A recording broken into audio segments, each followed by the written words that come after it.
A family moved into a new home, and then they discovered that every moment of their lives had already been seen. The Harmon family arrived on a Saturday in October, when the light comes in low and gold and makes even ordinary things look like they belong in a painting.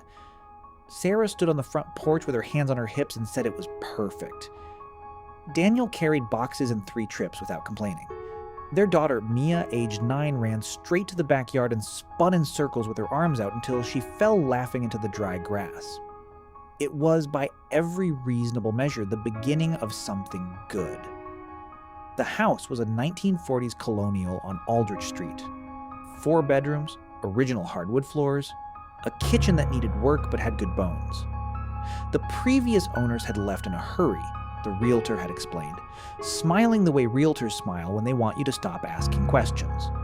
They'd left some furniture, a few boxes in the basement, and a faint smell in the upstairs hallway that Sarah described as old lavender and something else.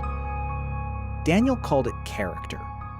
He painted the living room a warm gray that weekend, and by Sunday evening they had wine on the porch. And the neighborhood was quiet. And everything was exactly as it was supposed to be. The first thing Mia noticed was the small hole in the baseboard of her bedroom wall. She showed it to her father on Tuesday morning, tugging his sleeve before school. He crouched down with a flashlight, clicked it on, pointed it into the hole, and saw nothing but darkness curving away. "Probably an old wire channel," he said. "Old houses are full of them."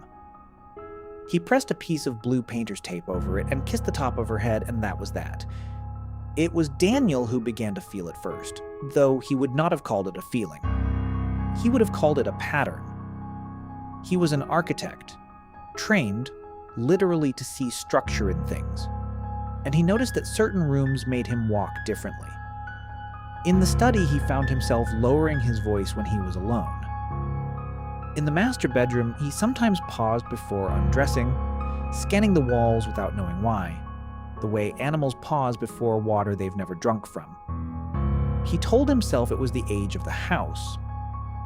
Old places hold energy, Sarah always said, and he had always believed that in the secular way, a practical man allows himself to believe in atmosphere. Then came the folder. It was Sarah who found it 3 weeks after they'd moved in, tucked behind a false panel at the back of the hall closet. She'd been looking for the breaker. The kitchen light had flickered twice that week, and the landlord's number went to voicemail. She pushed her hand along the closet's rear wall, feeling for the panel she'd seen in the house documents, and instead felt a seam. A gap. She worked her fingers into it, pulled, and a section of the drywall, no bigger than a cabinet door, swung inward on hinges so clean and silent that her first thought was that someone had oiled them recently. Behind it was a shelf. On the shelf was a gray folder. Inside the folder were photographs. Her own family. In this house. Over the past 3 weeks. She sat down on the hallway floor and went through them slowly. The way you go through something when your mind cannot yet assign a category to what it's seeing. There was Mia eating cereal at the kitchen table. Daniel in the study, head bent over blueprints. Sarah herself standing at the bathroom mirror late at night, the one time she'd cried since the move. When she thought she was finally, completely alone. Every photograph was clear, high resolution, time-stamped in the bottom corner in small white numerals. The most recent one was dated 4 days ago. The timestamp read 2:14 a.m. It showed the master bedroom. It showed them sleeping. Daniel called the police at 6:47 p.m. 2 officers came, took the folder, walked through the house with flashlights, and found what the Harmons had not yet thought to look for because they had not yet known what they were looking at. The holes in the baseboards, there were 11 of them, placed in every room including both bathrooms, were not wire channels. They were lenses. Miniature cameras, the kind used in industrial monitoring equipment, each one wired through the walls to a central receiver unit in the attic crawl space above the master bedroom. The unit had a cellular uplink. The footage had been transmitting continuously. Transmitting where, the officers could not yet say. The realtor's number, when the police called it, was disconnected. The company's website, the one Sarah had used to schedule viewings, the one with professional photographs and a privacy policy and a cheerful section about their values, returned a 404 error. The name on the company registration was a holding entity registered to an address that turned out to be an empty lot in a town 200 miles away. The previous owners, the ones who'd left in a hurry, could not be located. Sarah took Mia to her mother's house that night. Daniel stayed to let the forensics team work, sitting on the porch steps in the cold because he did not want to be inside. At some point, one of the technicians came out and asked him when they'd moved in. He said the 21st. The technician wrote something down without looking up. Daniel asked what he'd found. The technician said he wasn't authorized to share that yet and went back inside.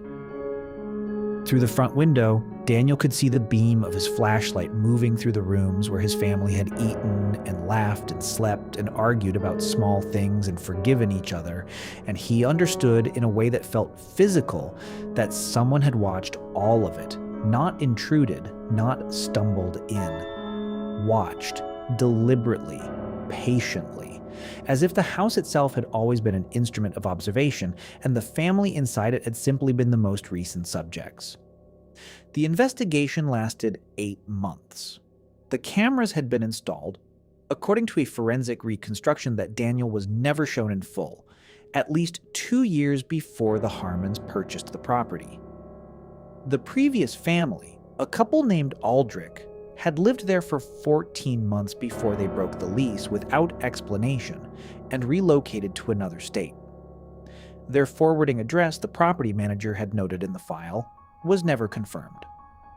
The cellular data was eventually traced to a server cluster registered offshore. The server had been wiped, but a partial log was recovered. The footage uploaded from the Harmon house had been accessed in the 3 weeks since they'd moved in by 41 unique IP addresses. 41 people had watched them. 41 strangers had sat somewhere, at kitchen tables, in offices, in dark rooms, and observed a family try to make a home. No arrests were ever made. The case was classified as active. The detective assigned to it called Daniel once a quarter for 2 years with updates that became shorter each time until the calls simply stopped. Mia is 13 now. She does not talk about Aldrich Street, but she checks the baseboards of every room she enters. She does it the way some people check whether a door is locked. Not in fear exactly, but in the settled, weary knowledge that the world contains things that must be checked for. She does it so automatically that she once did it in a friend's bathroom at a birthday party, running her fingers along the wall below the vanity. And her friend asked what she was looking for, and Mia said, "Nothing," and smiled. And that was true enough. Sarah no longer cries when she thinks she is alone. She has not found a reason she can fully explain for this. It is not that she is less sad sometimes. It is that the concept of being alone has quietly shifted for her. The way the meaning of a word shifts after you've seen it used wrong enough times that you can no longer be certain what it means. Daniel still practices architecture. He is good at it. But he has never again called a strange sensation in a building character. He understands now that some structures are built not to shelter the people inside, but to expose them. That a house can be a trap designed to feel like a home. That safety is something you must earn back, slowly, room by room, from the inside out. On Aldrich Street, the Colonial sits empty.